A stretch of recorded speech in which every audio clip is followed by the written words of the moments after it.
Hello, everyone. Welcome back to episode 5 Five. of Don't Spill the Tea.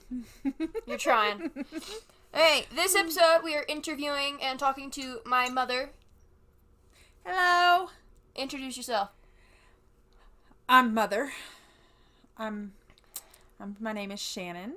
I am a hiker, a crafter, a mom, a traveler, A teacher. a teacher.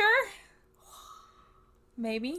Kind of. I'm maybe not so much a teacher. For Nora's age, I can teach. Buyer of laptops. I'm an instructor.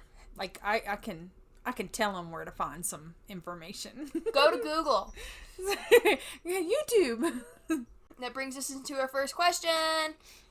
Do you enjoy homeschooling your kids? I do enjoy homeschooling my kids. I didn't think that I would. I never wanted to be a homeschool parent the way in the beginning. I really thought this was just going to be a temporary thing. We were looking at buying a house, and I thought, well, I'll homeschool until we find the house and the place where we want to live, and then I'll send them back to public school. But instead of buying a house, we bought a motorhome and hit the road. And now I'm happy for every moment that I've homeschooled my kids. This is very smoothly transitioning. It's made me happy. Do you ever wish we still lived in a big house? No, I don't. I did enjoy our big house because I could fill it full of people. I'm pretty good at doing that. She's a big people person. We've had tons and tons of people who have stayed with us. We have stayed with other people. When I have a bigger space, I just fill it up with people the best I can. And so I kind of do that with our trailer. When we have company, I love to have company. I love to have my oldest son and his friend come visit, and I just like to have people. So Big people person. but no, I don't miss a big house. I like this little one. It's easy to clean. Mm-hmm. Okay, what is your favorite thing about living in such a small space? My favorite thing, I think, would be... It's easier to clean. No, that's on the list, but I think my favorite thing is the closeness that it helps you to develop living in a small space.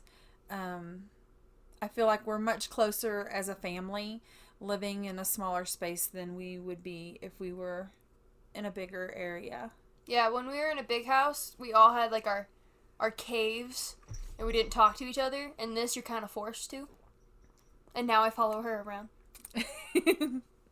No matter where she's at in the house, I'm right there. Yeah. All right. What is the hardest part about traveling for you? The hardest part about traveling for me is probably the intentionalness of it. The intentionalness that you have to put in to living like this. If you want to have people in your life, you have to be very intentional about it. You have to go out and meet people. It just doesn't happen by chance usually, because you're not with them, in the same location with them very long. So you have to be very intentional about meeting people. You have to be very intentional about relationships that you want to keep. If you have friends that you meet, you have to be very intentional about keeping in contact with them, calling them, messaging them. It's just not... You don't have a consistent... group of people around you. Yeah, a consistent group of people that are in your immediate area circle at all times. Like, you have to be very intentional about that. So that's probably the hardest part for me, is just making sure I'm very intentional. Okay. What made you want to travel? What made me want to travel? As a kid, we moved a lot, and I always liked living in the different areas and different places that we went to. I liked meeting different people. I don't feel a connection to any certain place. Not even here? No, that's why we're moving to Texas. No. I mean, I like lots of places that we've been, but I don't really feel a connection to a certain area or a certain land or anything like that. I'm pretty much, home is where my little family's at, and home is where it's parked. Yeah. For that time being. Yeah. All right. What is this?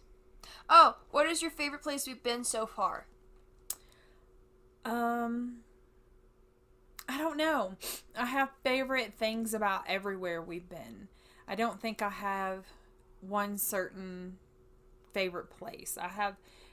There's little things about everywhere that I like, and little things about everywhere that I haven't really liked. So I can't say that I have one favorite place. What's your least favorite place we've been? I don't have a least favorite place. I have least favorite campgrounds that we've maybe stayed at, least favorite campgrounds, but I don't have least favorite places. What's the scariest thing you think we've done so far? Or that's happened? Scariest thing that's happened. I think the scariest thing for me was when the motorhome broke down and we were living in hotels. What about us all almost falling off a cliff with Jennifer? That was pretty terrifying. that was scary in a different kind of way. Or going camping on Friday the 13th with people we never met. We've done a lot of scary stuff. Or sketchy stuff. Well, things that would be interesting to other people, I guess. Or that other people might be, like, more reserved with. But yeah, I think the scariest thing is when we were all in that hotel and we were getting kicked out and I didn't know where we were going to go and what we were going to do. But we ended up in a very nice hotel after that. I was very thankful we got kicked out of the hotel we were at. Is it hard living in a house full of geeks and nerds? Yes. I guess. Why? It's not hard. It's not hard. We'll say. Are we more difficult? It's interesting living in a house because I don't understand half the stuff that's going on. She's learning though. She showed me a Dungeons and Dragons reference. Yeah. So, she's learning what a D20 is. Yeah. It's great. Yeah. It's interesting because I'm in no way a geek or a nerd. I don't really book nerd or anything. She's not a bookworm or nothing. No. She barely watches TV. I am an outdoorsy, let's go hike person. She's the only one, too. But, yeah, it's interesting. I don't think it's hard.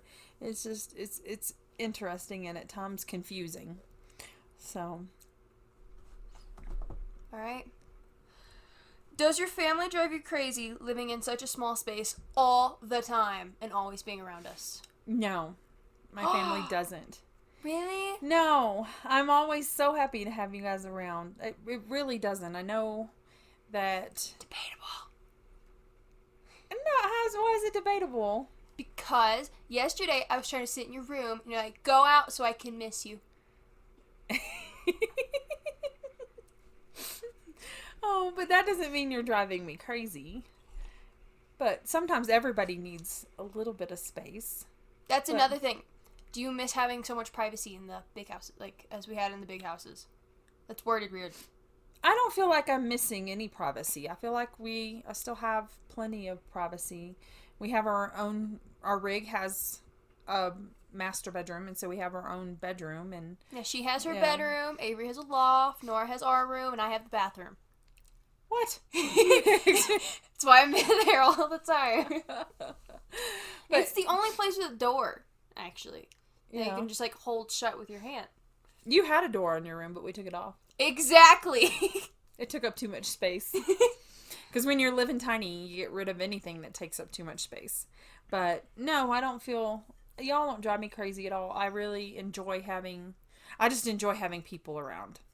I enjoy having people around. When they're not here, it's kind of like, huh. Where'd people go? What do I do now? It's a little bit quiet. I'm bored now. Okay. This is a hard question. Okay.